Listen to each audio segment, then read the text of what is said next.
For our final instrumentation project, we created an automatic liquid dispenser.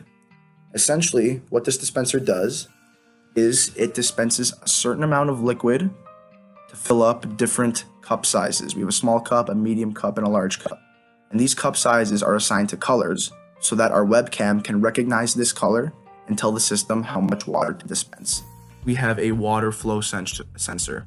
Essentially, it just measures the flow of water using pulses, and in our VI, we change these pulses using a little equation, using the K constant of this certain water flow sensor, and we get a flow rate in milliliters per second so that the user can have a tangible reference to how fast the water is flowing. We also have 3 thermistors monitoring the temperature of the 3 reservoirs of water. We have a room temperature reservoir of water and a reservoir of water with hot water at about 70 or 80 degrees Celsius. And also we will be measuring the mixed mixture of these 2 reservoirs in the 3rd and final cup using the 3rd thermistor. So all these temperatures will be displayed in the VI. So the water is pumped out of the room temperature and hot water reservoirs using 12-volt DC pumps. These pumps get a signal from the DAC, which is connected to the VI, on to whether turn on or turn off. So they'll either run for the certain amount of time designated to the certain color of the cup, or they'll stop when we blow into the microphone override switch. Also, we have an override switch, which is essentially just a microphone that when we blow in it, it automatically stops the flow of water. So to go just a little bit more in depth on the sensors, the webcam focuses on a specific box in its field of view and analyzes these pixels in the field of view. It also uses special numbers to recognize colors through a spectrum. Each range represents a different color.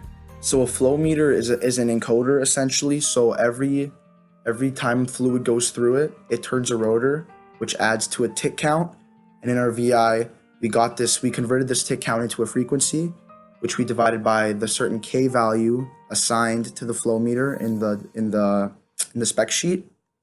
Then we multiplied it by 60, then multiplied it again by 16.67 to get a flow rate in milliliters per second.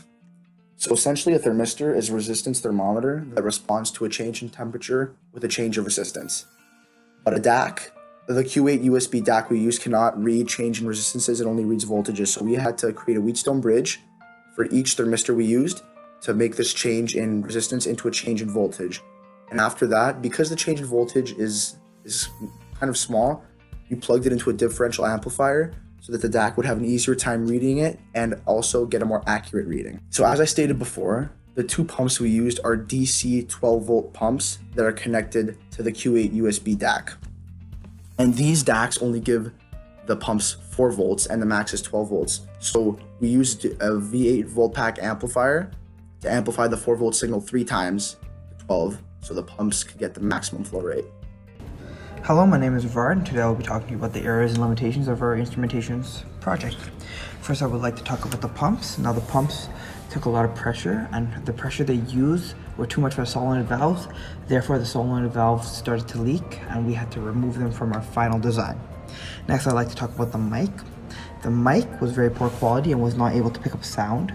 Due to this, we had to blow vigorously into it to get it to receive any input, which will allow us to auto-stop our system.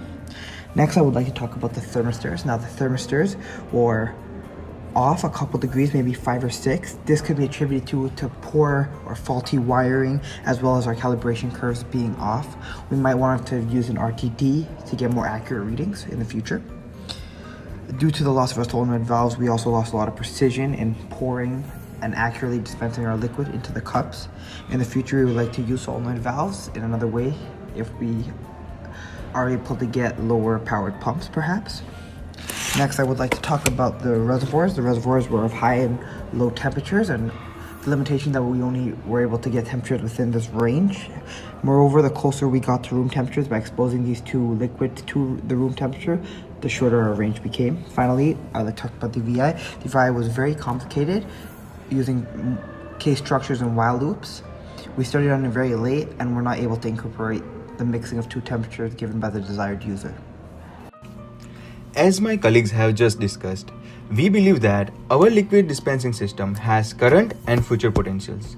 Initially, we targeted 3 main industries, based on its ability to mix any two different liquids and mix liquids based upon the user temperature needs and depending on the amount of liquid needed. We targeted three industries: food industry, hotel industry, and chemistry industry. We focused on food industry for now to implement the system into coffee machines and in the bar. There are few developments needed in the dispensing system to use it in any other industry. We hope that with some upgrades, we will be able to put the system in the market in the nearest future.